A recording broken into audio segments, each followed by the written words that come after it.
Assalamualaikum warahmatullahi wabarakatuh. Waalaikumsalam warahmatullahi wabarakatuh. Ya, selamat malam semuanya. Malam Ibu. Baik, terima kasih Indah. Gimana kabarnya? Alhamdulillah sehat. Alhamdulillah. Baik. Ibu sehat, Bu? Alhamdulillah. Ya, alhamdulillah sehat. Harus sehat pokoknya. Baik, terima kasih Indah. Ya, kita mulai saja ya. Ini karena sekarang kan maghrib jam 6 lebih ya. Jadi waktu kita habis buat di kalau menyesuaikan habis maghrib gitu kan. Jadi waktunya habis benar ya, kemakan sama waktu menjelang maghribnya. Oke, sebelum memulai perkuliahan kita berdoa dulu ya. Menurut agama dan keyakinan kita, berdoa dipersilakan.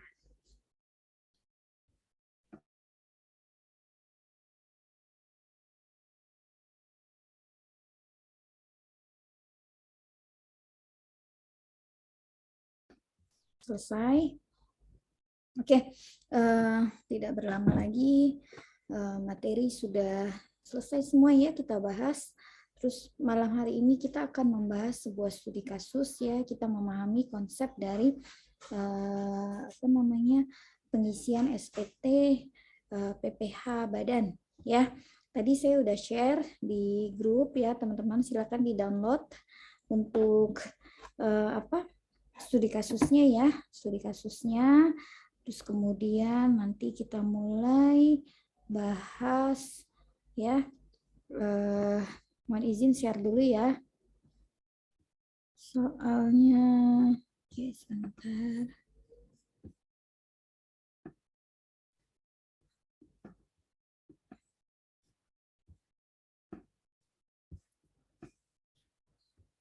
Bentar ya, buka filenya dulu. Nah ini dia.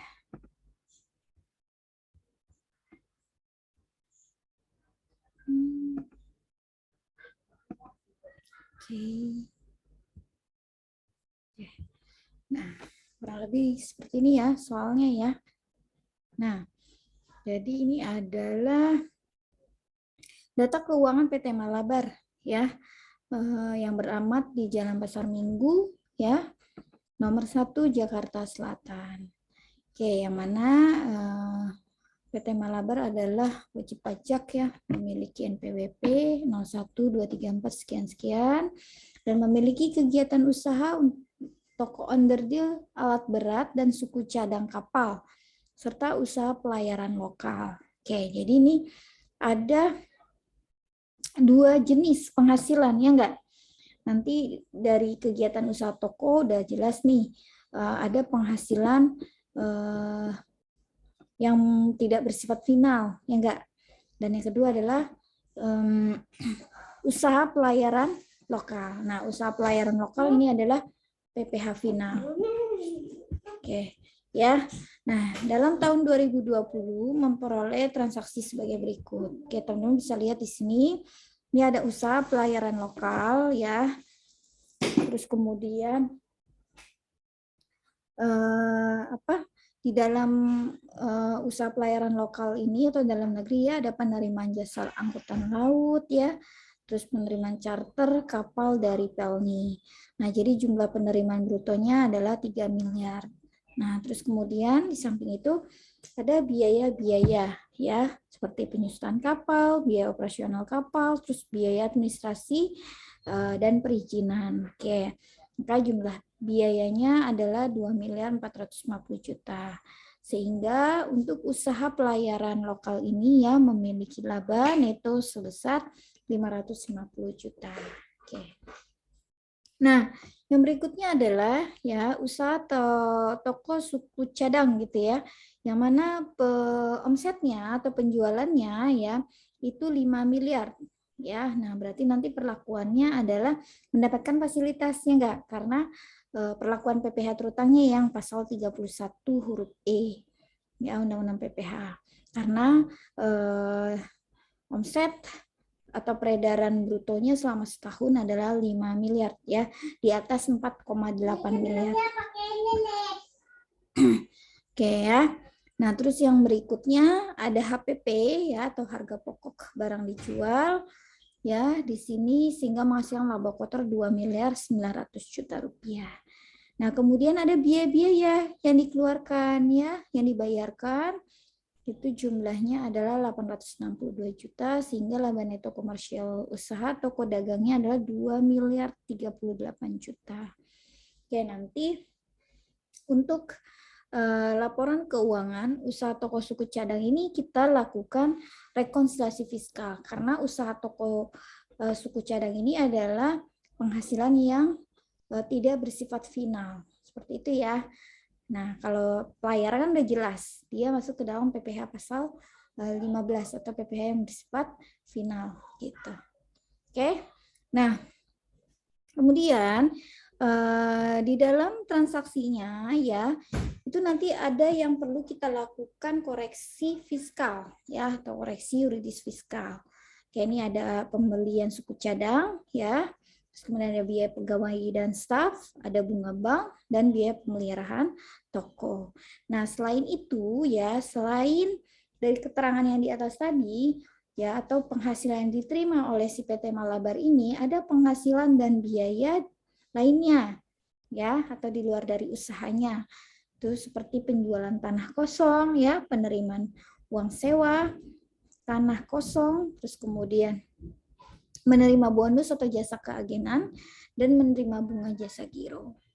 Oke ya. Nah, setelah itu ya, langkah yang pertama yang harus kita lakukan adalah kita menghitung dulu laba neto fiskalnya dari usaha toko ya, yang suku cadang tadi, dengan memperhatikan data yang ada dalam keterangan ini ya.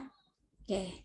Nah, terus kemudian nanti kita hitung berapa sih besaran jumlah penghasilan itu, digabung ya, lalu dikenakan PPh tarif umum. Nah, karena tadi adalah omsetnya di atas 4,8 miliar sampai dengan 50 miliar ya, maka dia masuk perhitungan PPh terutangnya menggunakan pasal 31E yang mendapatkan fasilitas ya. Nah, kemudian nanti kita hitung deh berapa sih kewajiban PPh final ya dari PT Malabar selama tahun 2020 ya. Oke. Nah, jadi itu ya sekilas soal atau studi kasus untuk PT Malabar. Oke, kemudian mohon izin saya share lagi, kita siapkan kertas kerjanya ya. Tadi saya sudah share juga ke kawan-kawan semua. Tolong disiapkan ya. Oke. Sudah dalam bentuk formatnya Excel. Mohon izin saya share lagi.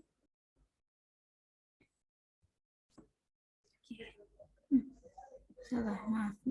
Kok munculnya ini? Excel.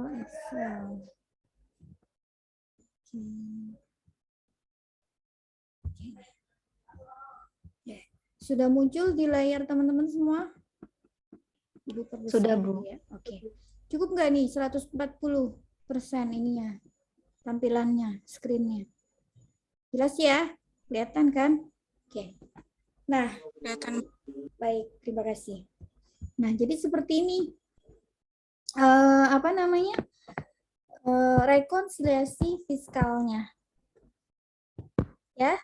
Nah, jadi kita buat dulu kan, karena kita ingin menghitung laba neto fiskal atau penghasilan tanpa pajaknya gitu ya, maka kita buat dulu tabel dari rekonsiliasi fiskal.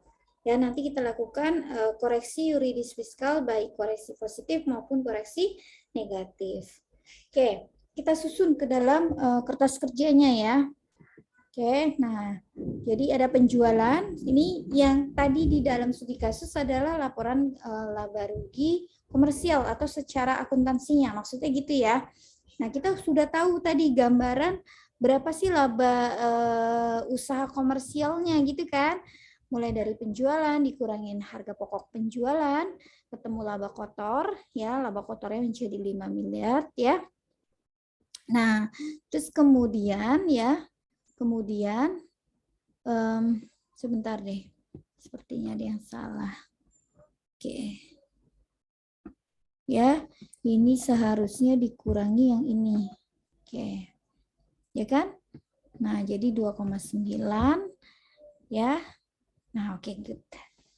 Nah, jadi laba kotornya adalah 2,9 miliar ya, dikurangi dengan biaya-biaya ya menjadi laba sebelum pajaknya atau earning before tax-nya adalah 2 miliar 38 juta. Betul kan? Dan tadi ya udah kita deskripsikan ke dalam studi kasus ya. Nah, kemudian di dalam data keterangan tadi ya, poin 4 tadi itu ada keterangan tambahan perihal koreksi yuridis fiskal. Yang pertama adalah coba kita cek lagi studi kasusnya ya. Untuk poin 4A ya, adanya pembelian suku cadang sebesar 2,2 miliar ya, termasuk suku cadang yang dipakai sendiri untuk perbaikan kapal Malabar sebesar 100 juta gitu kan. Oke, coba kita lihat di sini. Oke, ini ya pembelian suku cadang. Oke. Nah, bahwa dikatakan 2 miliar 200 juta ini termasuk pembelian suku cadang untuk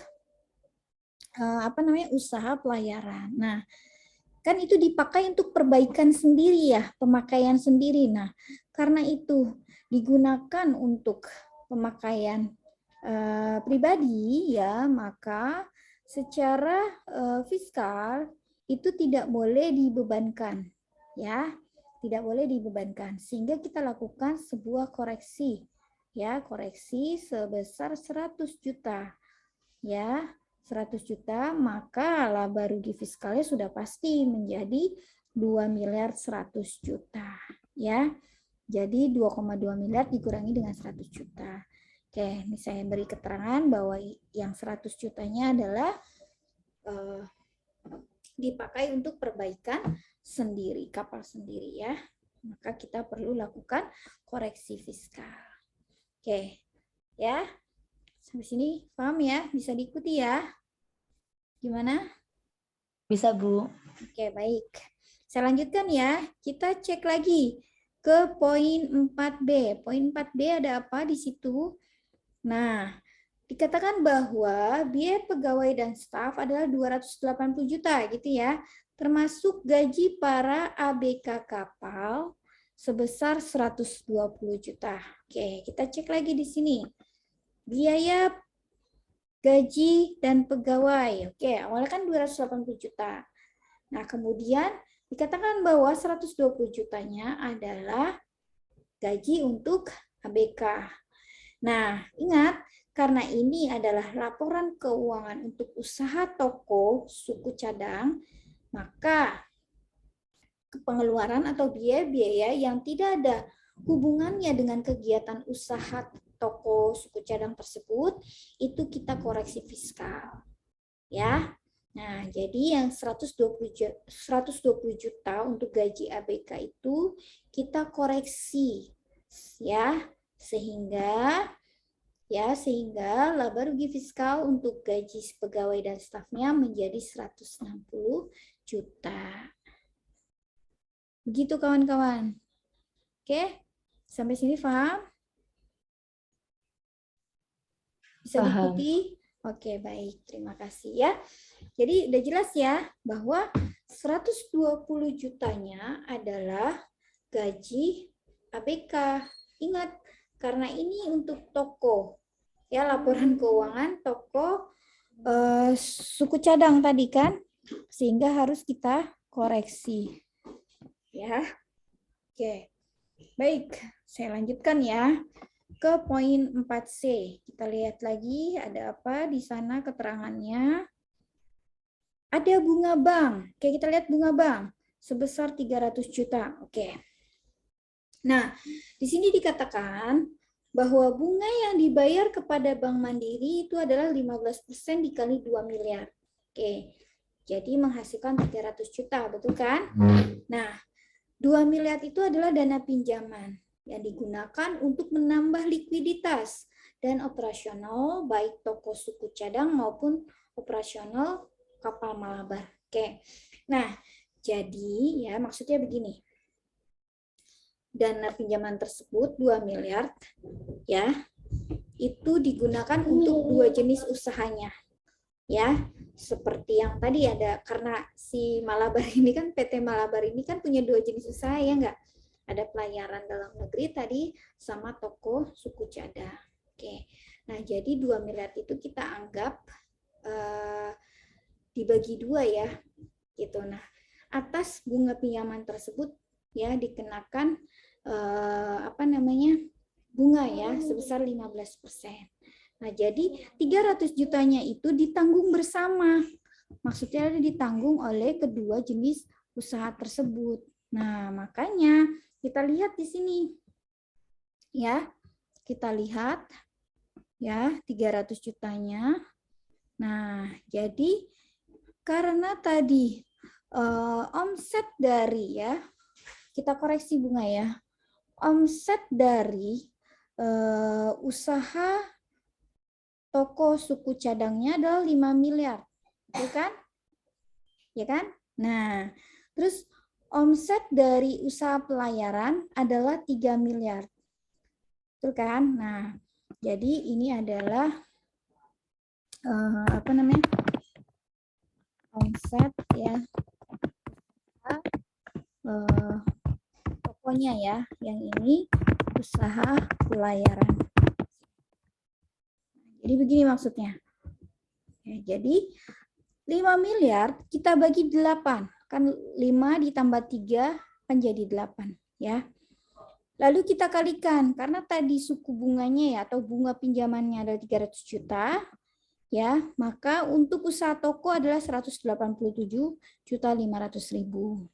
Sedangkan untuk usaha pelayaran, karena tadi omsetnya 3 miliar, kita bagi 8 miliar, ya, maka kita kalikan dengan bunga pinjamannya tadi, maka diperolehlah 112.500. Nah, artinya adalah 300 juta ini ya, kita koreksi ya sebesar 112.500.000. Karena apa? Karena yang menjadi beban untuk usaha toko suku cadangnya adalah cuma 187.500. Ya enggak? Yang ini nih. Oke, ya. Nah, jadi kita koreksi 112.500.000. Oke. Jadi bukan 300 juta dibagi 2, bukan. Tapi kita lihat dulu berapa besaran omsetnya, kita bagi. Ya. Jadi kita bagi sesuai dengan porsinya. Ya, sesuai dengan porsinya. Oke, paham sampai di sini? Untuk yang poin 4C ini tentang bunga bank. Gimana? Bisa dicerna? Bisa diikuti? Bisa. Oke, baik. Paham berarti ya? Oke, makanya saya beri keterangan seperti ini koreksi bunganya. Oke, baik. Kita cek lagi ya, kita lanjutkan. Kalau bisa diikuti, kita lanjutkan. Oke, kita cek lagi nih di poin 4 ada keterangan apa lagi ya? Oke, ternyata di poin 4D ada biaya pemeliharaan toko sebesar 35 juta. Nah, termasuk biaya pembelian mebel dan perbaikan rumah pribadi direktur. Ingat ya bahwa segala sesuatu yang dikeluarkan ya atau dibiayakan untuk kepentingan pribadi direktur itu tidak bisa menjadi pengurang penghasilan neto. Oke, kita lihat ya. Biaya pemeliharaan toko. Kita lihat di sini. Oke, nah ini dia. Ya. Jadi kita koreksi ya sebesar 25 juta. Oke, ini ya pasal 9 ayat 1 huruf E ya, Undang-Undang PPH. Paham ya? Bahwa biaya-biaya yang digunakan untuk kepentingan pemegang saham ya enggak atau kepentingan direktur tidak bisa menjadi pengurang penghasilan neto. Jadi kita koreksi karena tidak ada apa namanya hubungannya dengan kegiatan usaha. Demikian ya. Gimana, bisa diikuti? Bisa. Oke, baik. Terima kasih, Indah. Oke. Nah, terus ada apa lagi ya selain itu? Coba kita cek lagi ya koreksi fiskalnya. Oke, nah ini ya, kita koreksi yang di luar dari keterangan 4C tadi ya. Poin 4 tadi. Oke, ini sudah.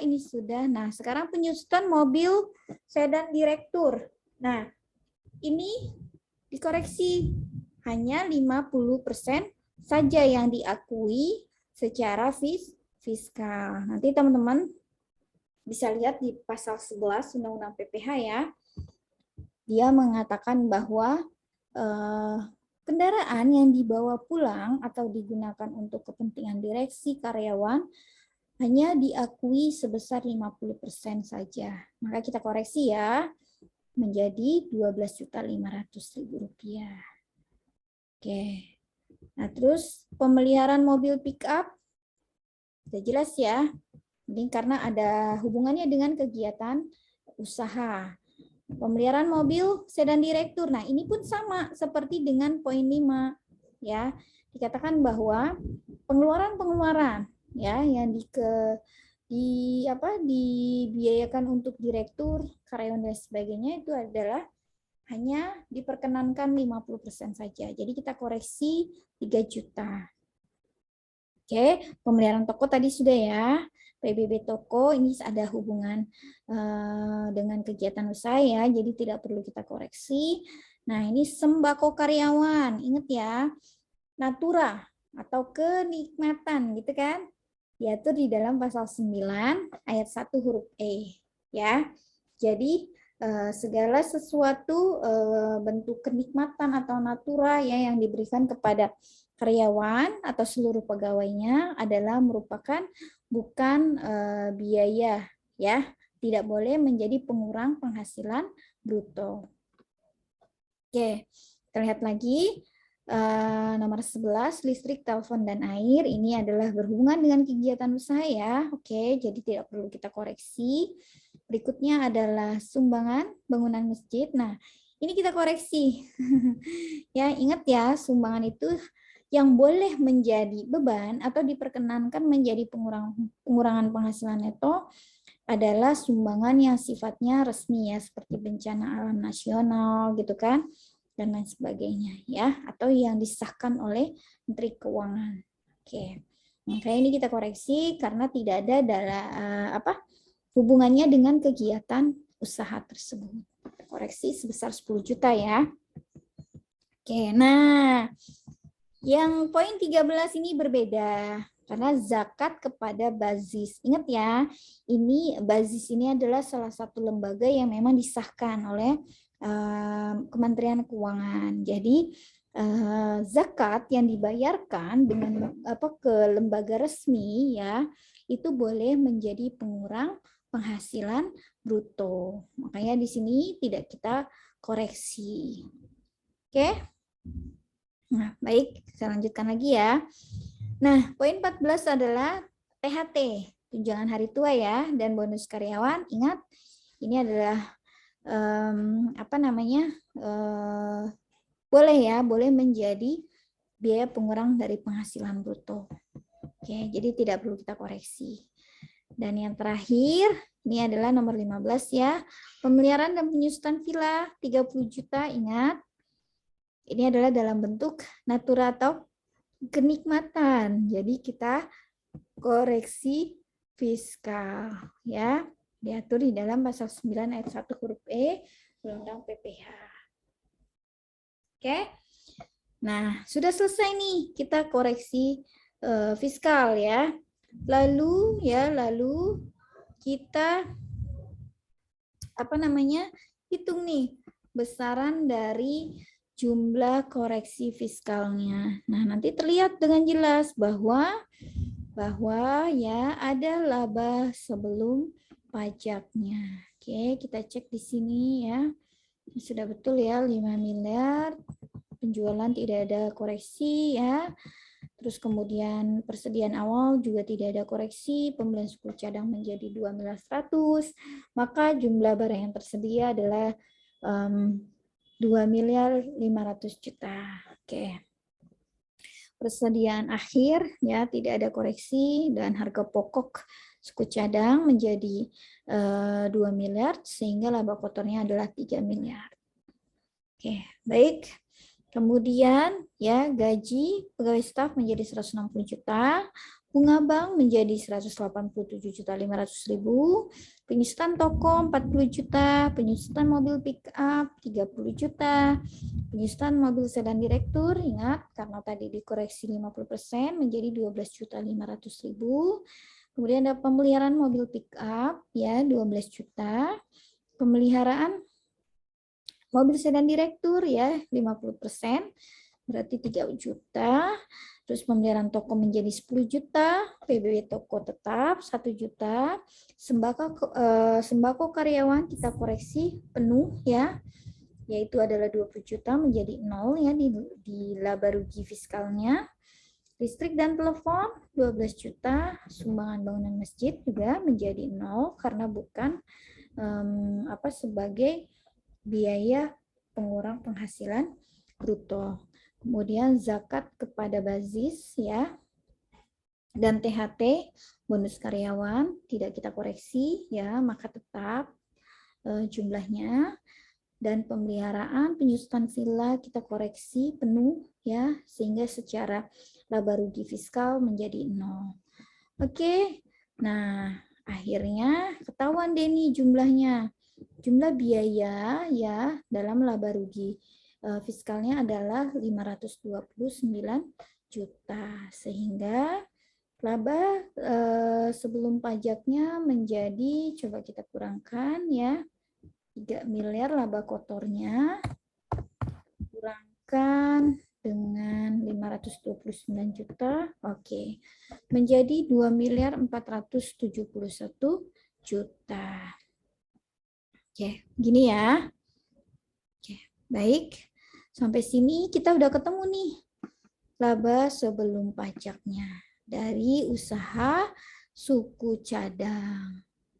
Oke, sampai sini ada pertanyaan sebelum saya masuk ke dalam perhitungan PPH terutanya. Silakan jika ada yang ingin ditanyakan.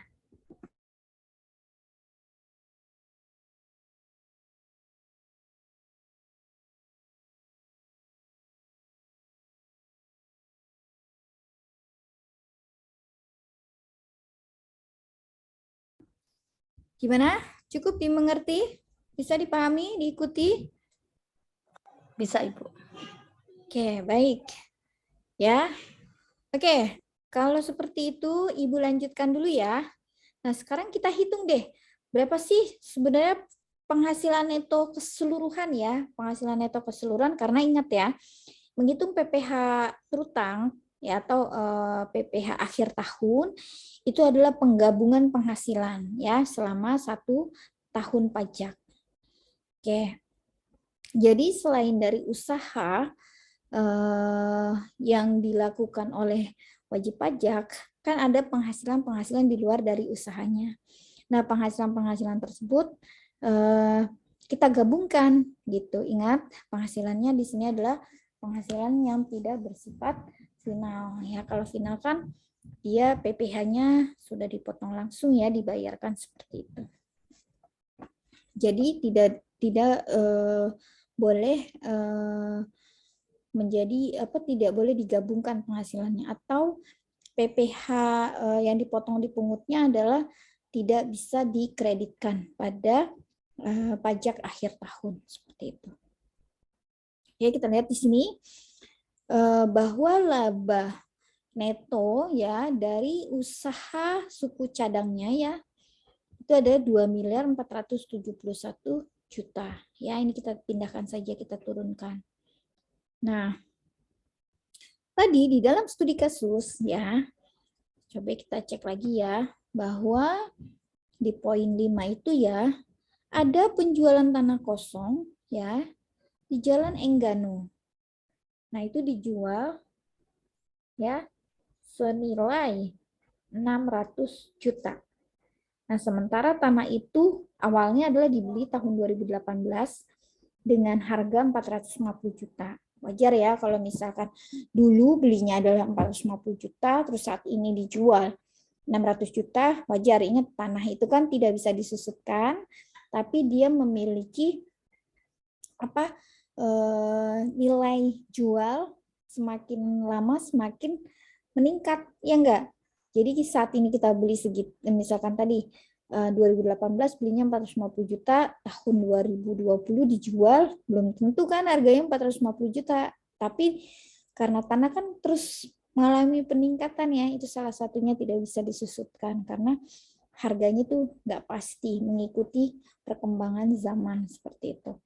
Nah, jadi ada sebuah keuntungan di sini, ya enggak?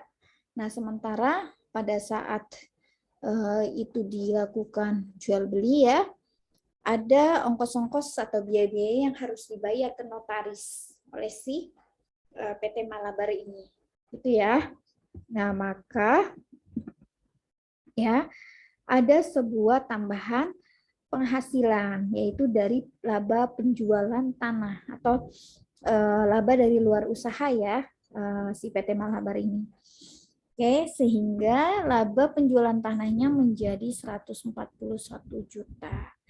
Ya, dari keuntungan tadi sebesar 150 juta, terus karena tadi ada biaya-biaya yang harus dikeluarkan ke notaris ya, sehingga laba penjualan tanah tadi menjadi 141 juta. Oke. Ya. Oke, saya lanjutkan lagi ya. Nah, selain itu ada apa lagi nih? Penghasilan lain-lainnya. Yang B adalah penerimaan uang sewa tanah kosong. Oke, berarti ini final. Karena sewa atas tanah dan atau bangunan, ya. Jadi ini tidak boleh digabungkan. Oke, jadi kita skip aja. Nanti kita hitung nih PPh atas sewa dan atau atas sewa tanah dan atau bangunan atau PPh finalnya nanti ya 4 ayat 2. Jadi ini kita skip saja ya. Nah, yang berikutnya adalah bonus jasa keagenan dari pabrik Belco itu sebesar 40 juta. Oke, jasa keagenan. Nah, ini adalah merupakan PPh termasuk ke dalam objek pajak penghasilan yang bersifat tidak final. Nah, jadi di dalam penghitungan penghasilan neto PT Malabar ada penambahan dari bonus keagenan, yaitu sebesar 40 juta. Oke, kita cek lagi. Yang berikutnya ada apa? Menerima bunga atau jasa giru dari Bank Mandiri. Nah, ini final ya, karena bunga bank. Oke, jadi ini tidak perlu kita tambahkan ke dalam penghasilan neto komersial penghasilan neto untuk penghitungan PPh akhir tahun ya. Ini kita skip saja. Nanti kita hitung berapa besaran PPh finalnya. Oke, nah sehingga laba neto fiskal PT Malabar untuk tahun 2020 adalah 2.652 juta.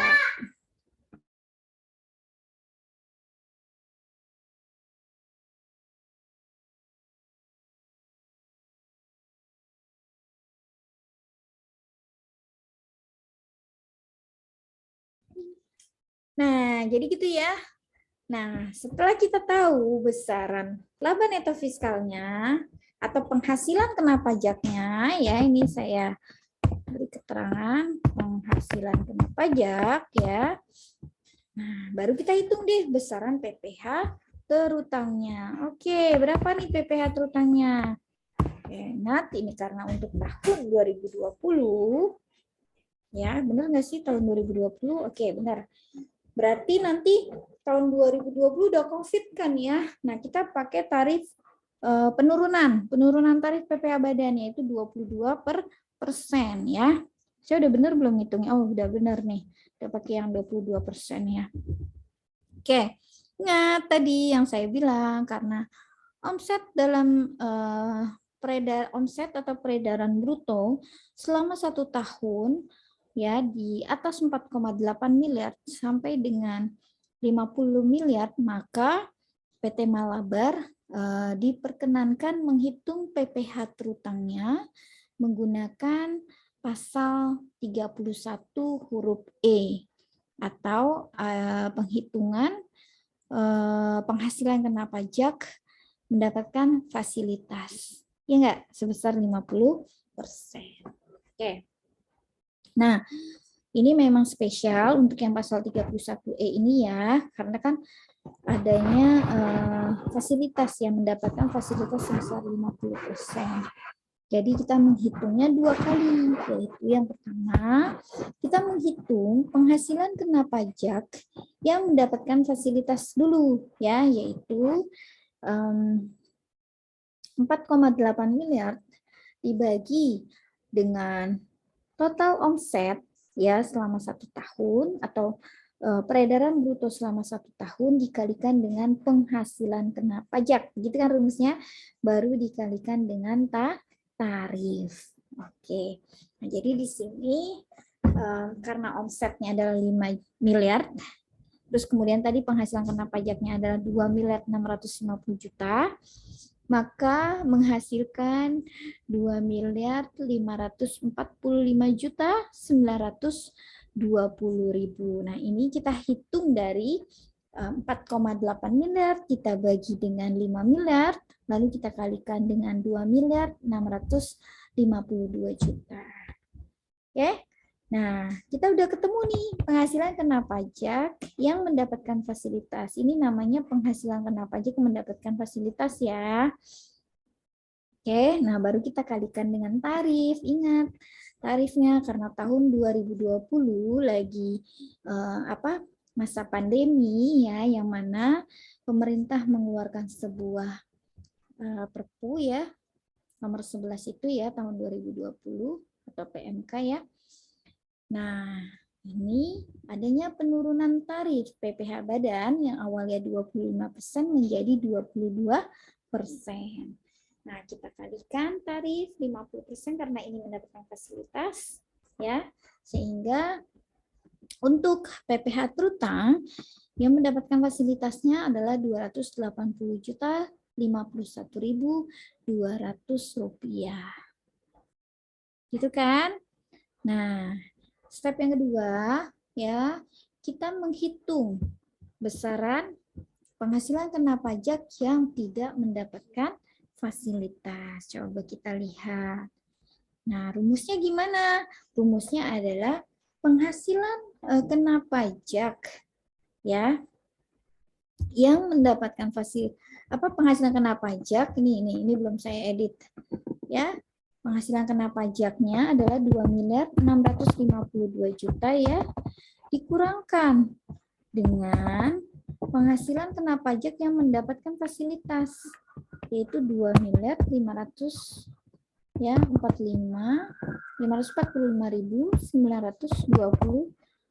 rupiah. 2 miliar 545 juta 920 ribu. Nah, ini kita kalikan dengan tarifnya, yaitu adalah 22%. Sehingga ya menghasilkan 23.337.600 rupiah. Benar kan? Nih, 2 miliar 652 juta kita kurangkan dengan 2 miliar 545 juta 920 ribu, lalu kita kalikan tarifnya adalah 22%.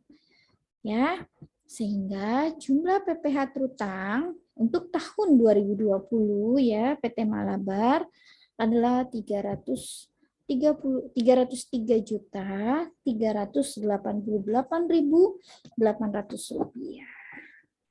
Oke. Sudah ketemu nih PPh terutangnya. Lalu kita hitung deh kredit pajaknya, ya enggak? Nah, kredit pajaknya ya menjadi pengurang dari PPh terutangnya. Oke, pasti setiap tahunnya perusahaan memiliki pajak penghasilan ya yang dapat dikreditkan atau yang dapat menjadi pengurang dari PPh terutang. Oke.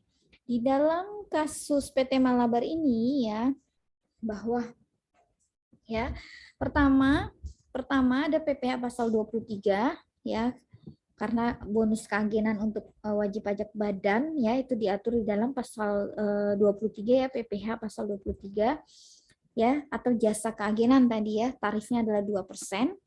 Nah, karena tadi jasa keagenannya diterima oleh PT Malabar adalah 40 juta penghasilannya, nah maka PPh ya yang dapat dikreditkan untuk pasal 23-nya adalah 800 juta. Itu ya. Oke. Nah, yang kedua PPh pasal 25 ya. Itu yang dibayar sendiri. Coba kita cek soalnya. Ya, ada di poin 4A, instruksi ya, di instruksi poin 4A. Bahwa dikatakan menyetor PPh pasal 25 sebesar 60 juta. Gitu kan? Oke, nah berarti jadi pengurang ya. Ini bisa sih saya beri keterangan gini nih. Bentar ya.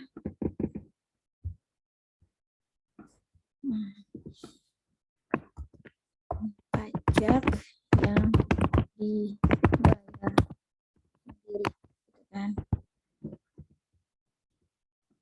Oke, ini kredit masukan ya. Oke, jadi ini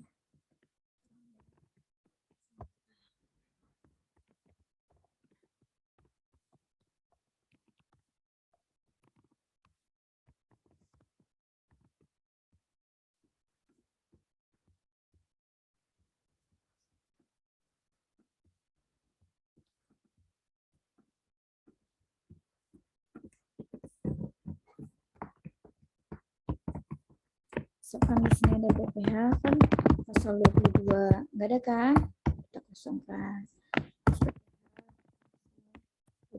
Nggak ada juga kan, jadi kita kosongkan. Nah, oke, maka kita bisa di sini.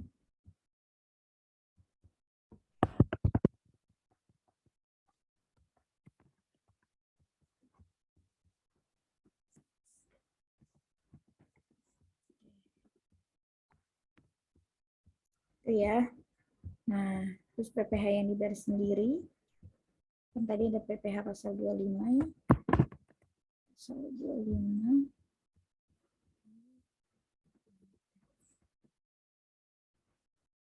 Jadi boleh, silakan, nggak masalah.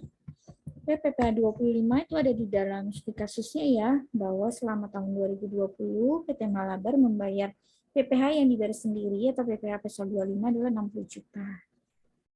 Dan ya, ada PPh atas penjualan tanah, yaitu adalah 5%, dikalikan dengan 600 juta ya, yaitu 30 juta. Nah, sehingga ya jumlah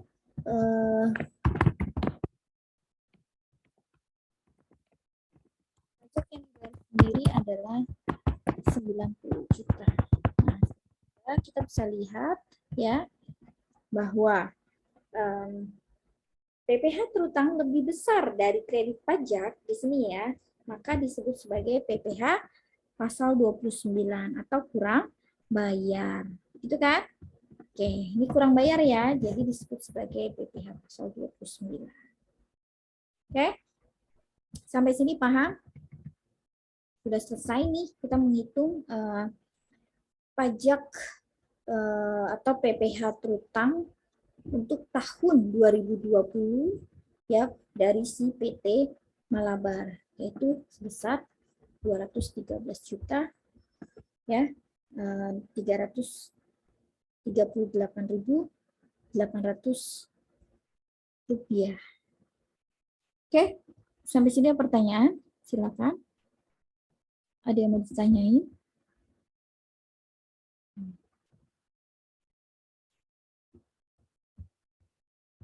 Silakan teman-teman. Jelas nggak sampai sini? Jelas, Ibu. Oke, baik. Terima kasih, Indah. Ya. Oke. Nah, seperti biasa di SPT tahunan kan kita diminta buat mengisi atau menghitung angsuran PPh tahun berikutnya gitu kan. Oke. Nah, sekarang kita hitung deh PPh pasal 25 tahun 2021 ya. Kita anggap aja nih, kita asumsikan bahwa penghasilan netonya untuk usaha ya, untuk usahanya teratur ya. Oke, untuk usahanya aja ya. Tapi untuk penjualan tanah kan hanya tahun berjalan aja, ya enggak? Nah, jadi itu tidak boleh menjadi penambah lagi. Jadi kita anggap itu cukup untuk tahun 2020 saja. Gitu. Oke, penghasilan neto tahun 2020 ya bersifat teratur ya, kecuali penjualan tanah, karena penjualan tanah adalah tahun berjalan saja. Oke, itu ya. Nah, kita lihat di sini. Jadi laba neto usaha suku cadangnya tadi kan 2.471 ya. Nih ya. Oke. Nah, terus ada bonus keagenan 40 juta, maka jumlah penghasilan kena pajaknya ya. Penghasilan kena pajaknya adalah 2.511 juta ya, 2.511 juta. Oke. Sama karena masih di atas 4,8 miliar sampai dengan berapa? 50 miliar ya. Maka menghitung PPh terutangnya ya 2 kali, yaitu dengan mendapatkan fasilitas. Oke. Teman-teman bisa lihat di layar ya bahwa mendapatkan fasilitas 4,8 miliar dibagi 5 miliar dikalikan dengan penghasilan kena pajaknya adalah 2.511 juta, yaitu menghasilkan 2.410.560.000 rupiah. Nah, selanjutnya kita kalikan tarif ya, 22% dikalikan dengan 50% sehingga menghasilkan 265.161.600 rupiah. Oke. Ya, step yang kedua adalah kita menghitung penghasilan kena pajak yang tidak mendapatkan fasilitas. Oke. Nah, jadi tadi 2.511 juta ya. Kita kurangkan dengan 2.410 juta 560.000, lalu kita kalikan dengan tarif yaitu 22% ya. Ingat tahun 2021 kita masih masa pandemi juga ya, walaupun waktu itu sempat terdengar rumor bahwa tarif PPh badan akan turun menjadi 20%, tapi begitu Undang-Undang HPP ya, harmonisasi peraturan perpajakan disahkan, PPh badan ya, tarif PPh badan tetap 22% ya. Oke, sehingga menghasilkan 22.096.800 rupiah. Nah, jadi total dari PPh terutangnya adalah 287.000 ya, benar ya, 287.258.400 rupiah. Nah, ingat, kita kurangkan lagi dengan kredit pajaknya. Nah, kredit pajaknya jadi cuma PPh pasal 23 saja ya, atas bonus keagenan tadi. Nah, untuk yang PPh pasal 25 tidak boleh kita kurangkan karena itu adalah untuk PPh tahun 2020 ya. Jadi bukan tahun 2021. Nah, jadi total kredit pajaknya adalah 800.000 ya, sehingga PPh kurang bayar ya, karena PPh terutang lebih besar dari kredit pajak. Ya, PPh kurang bayarnya atau 29-nya adalah 286.000 458.400. Nah, ini menjadi dasar penghitungan angsuran PPh pasal 25 tahun 2021. Sehingga jumlah ini kita bagi 12 ya, menghasilkan 23.871.533 rupiah. Oke. Ya, jadi kesimpulannya adalah bahwa PT Malabar ya untuk PPh pasal 25 tahun 2021 ya adalah ini ya, jumlahnya 23 juta sekian. Oke, cukup sampai di sini, bisa diikuti untuk penghitungan PPh terutang ya tahun 2020 dan angsuran PPh 25 untuk tahun berikutnya. Gimana? Ada pertanyaan sebelum saya lanjutkan? Silakan.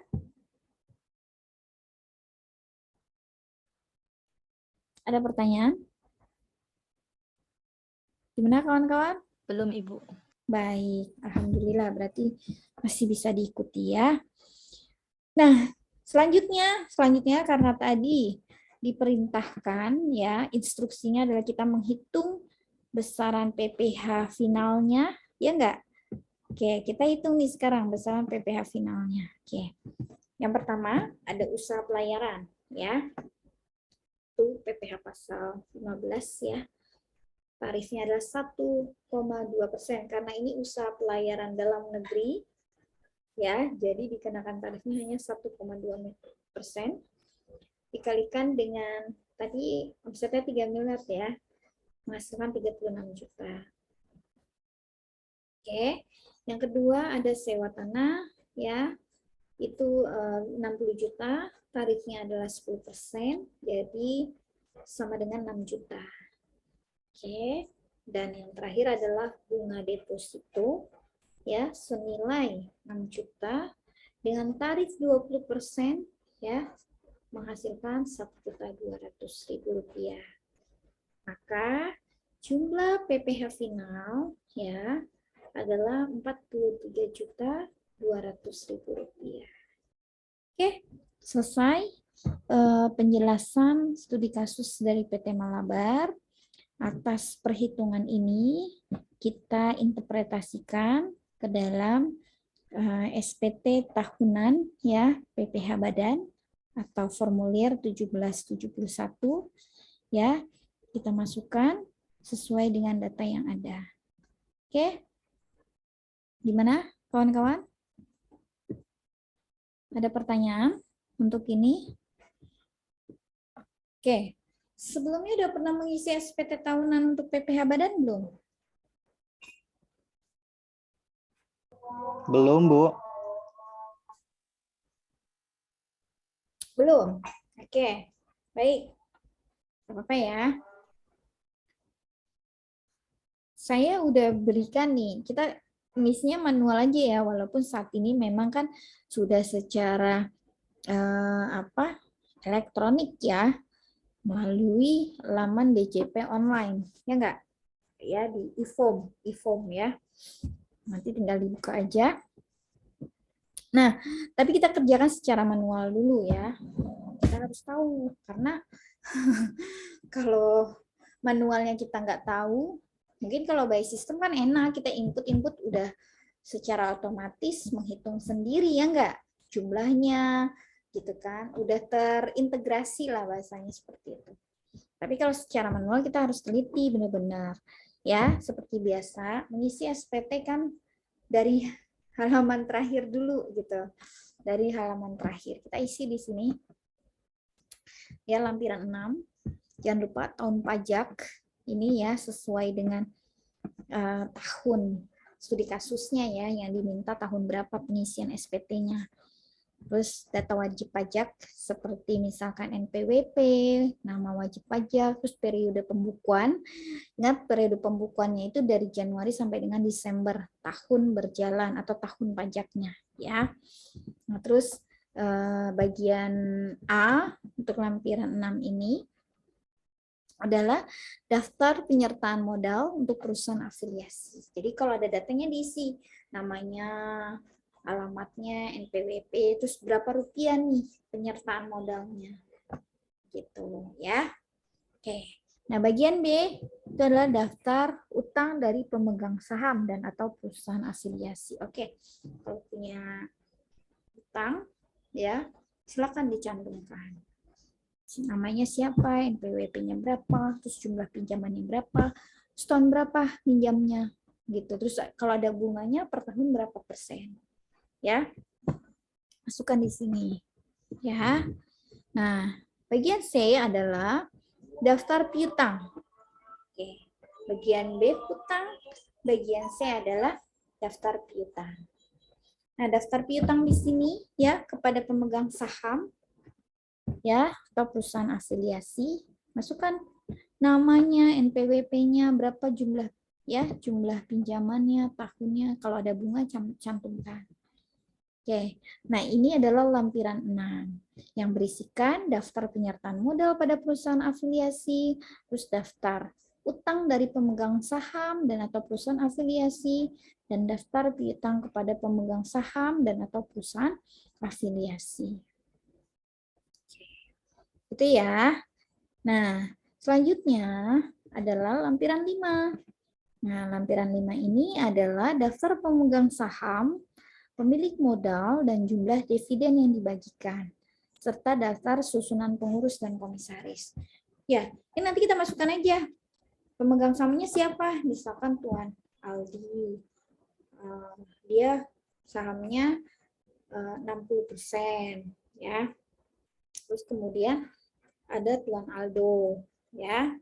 Dia sahamnya 40%. Jadi kan totalnya adalah 100%. Anggap aja punya modal ya dari 10 miliar, Aldo 4 miliar, Aldi 6 miliar. Misalkan seperti itu. Maka jumlahnya adalah 10 miliar atau 100% ya. Nah, susunan pengurusnya ya sama komisarisnya siapa aja, nanti direktur utamanya siapa, direktur operasionalnya kalau ada siapa, terus yang level middle-nya ya ada manajer marketing, manajer finance-nya, terus manajer misalkan apa namanya MBD ya, business development, pengembangan misalkan seperti itu, sudah dimasukkan seperti itu.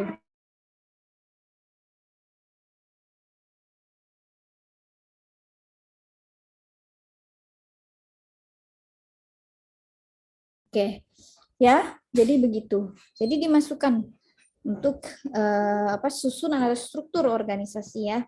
Oke, tapi dari level top sampai middle aja, yang staff dan lain sebagainya tidak perlu. Oke.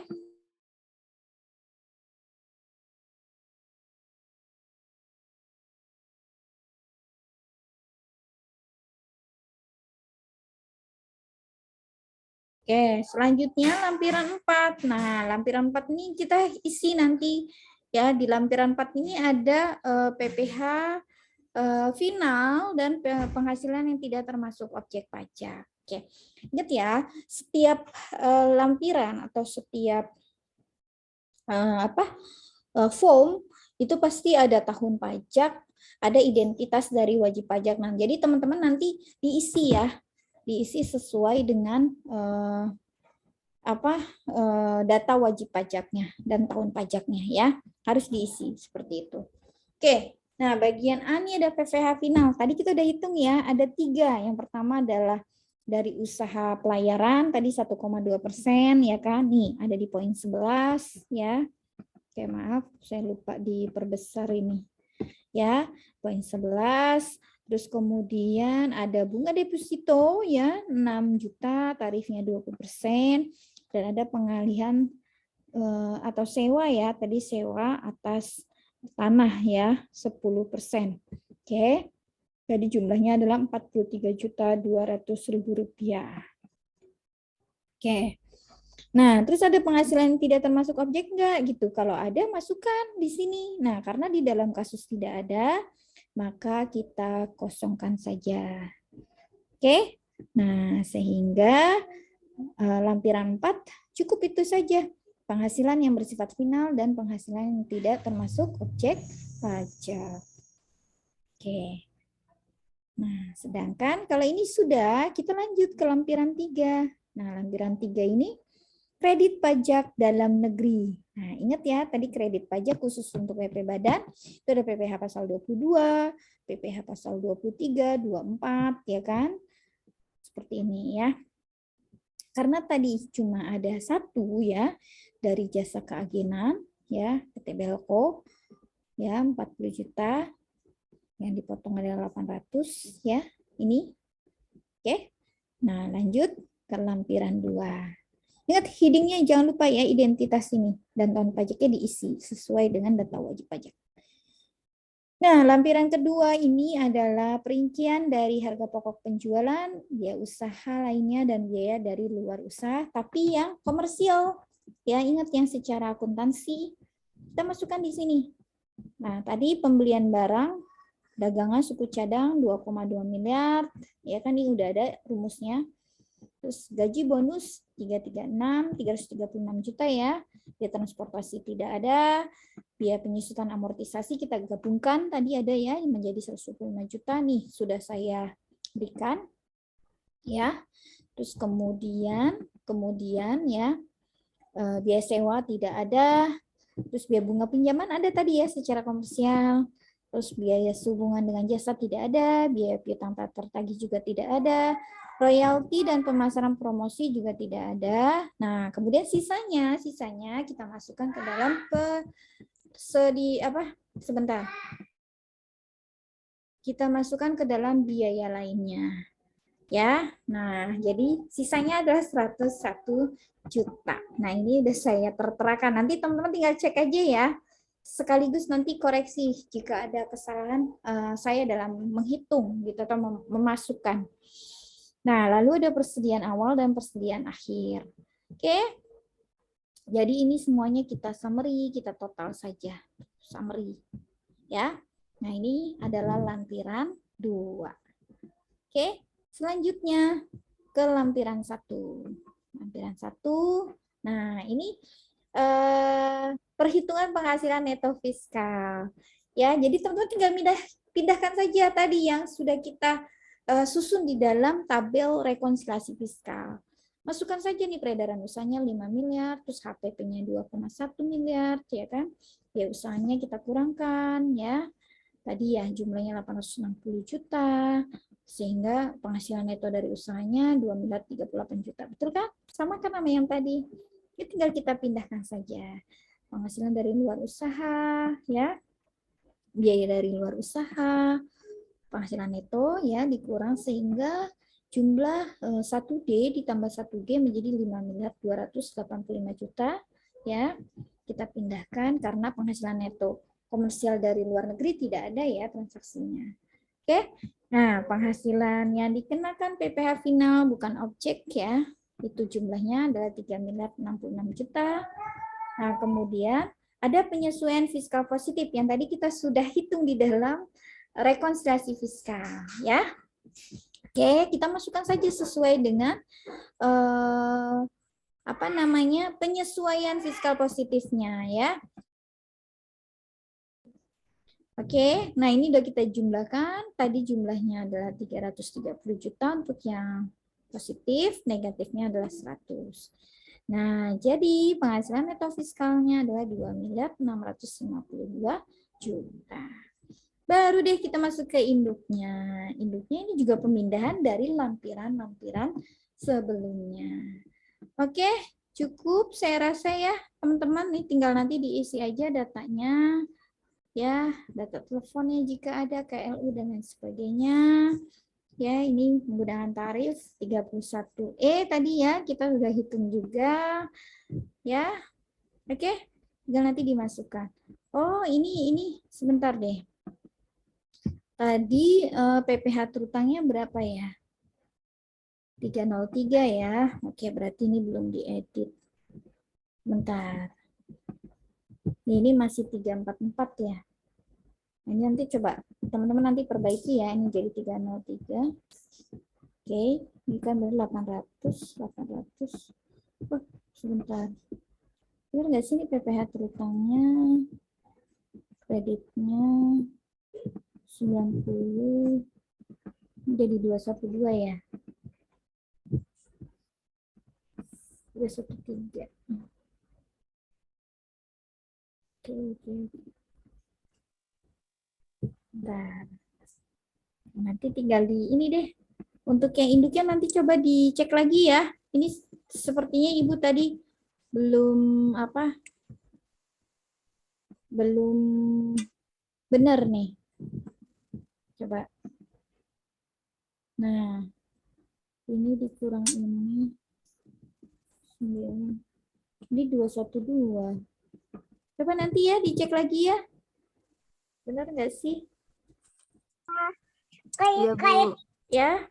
Oke ya. 303 harusnya kan dikurang 90.800 213 ya. Ini 212.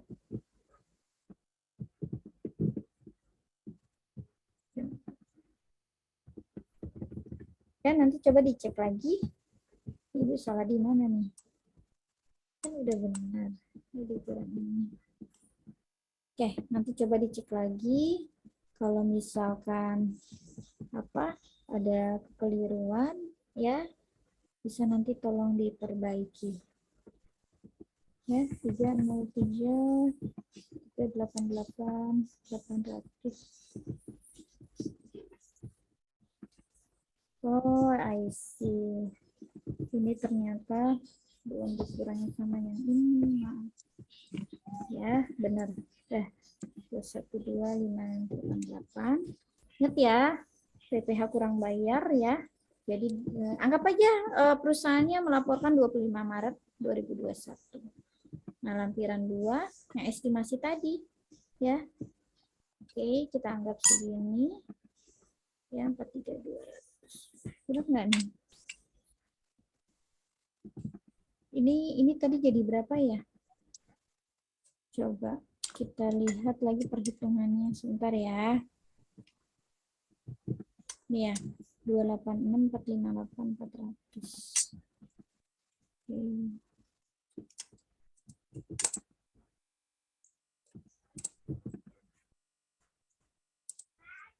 Sebentar sayang. Ini ya. Oke. Nah, kita bagi 12 menjadi 23.871. Oke, good. Nanti Ibu share lagi ya di grup untuk yang ini yang sudah kita bahas ya. Oke, nanti jangan lupa di sini tanda tangan si direksinya. Anggap aja lah ini saya misalkan gitu ya, direksinya atau pengurusnya. Oke, cukup ya teman-teman semua. Ya Allah, udah maaf, mohon izin. Udah telat, kelebihan overtime. Oke ya. Baik, ingat ya bahwa tanggal bayar untuk PPh pasal 29-nya itu lebih awal dibandingkan dengan tanggal lapor. Jadi anggap aja tadi bayarnya adalah 25 Maret, lapornya adalah ke tanggal 31 Maret. Gitu ya. Jadi kita kan bayar dulu, setor dulu, baru kita laporkan SPT tahunannya. Oke, baik, terima kasih. Nanti insya Allah lembar jawabannya saya kirim lagi. Nanti tolong bantu di cross check ya teman-teman ya perhitungannya. Oke, cukup. Ibu minta take gambar buat terakhir. Ya. Oke. Nanti siap? 1, 2, 3. Oke. Nah, nanti satu studi kasus lagi ya untuk minggu depan sama pengisian SPT ya. Nanti Ibu siapkan. Insya Allah minggu depan kita ketemu lagi sebelum UAS ya. Oke, Ibu mohon ini diselesaikan, di cross check maksudnya ya sambil latihan. Oke, cukup ya. Sekali lagi mohon maaf lahir batin, mohon maaf nih sudah overtime. Oke, Sekali lagi, terima kasih. Assalamualaikum warahmatullahi wabarakatuh. Selamat malam semuanya. Waalaikumsalam. Terima kasih, Bu. Sama-sama Indah. Amelia, makasih. Ya, terima kasih Aska, Iman, Deva, Afifa, dan Rizky. Ya.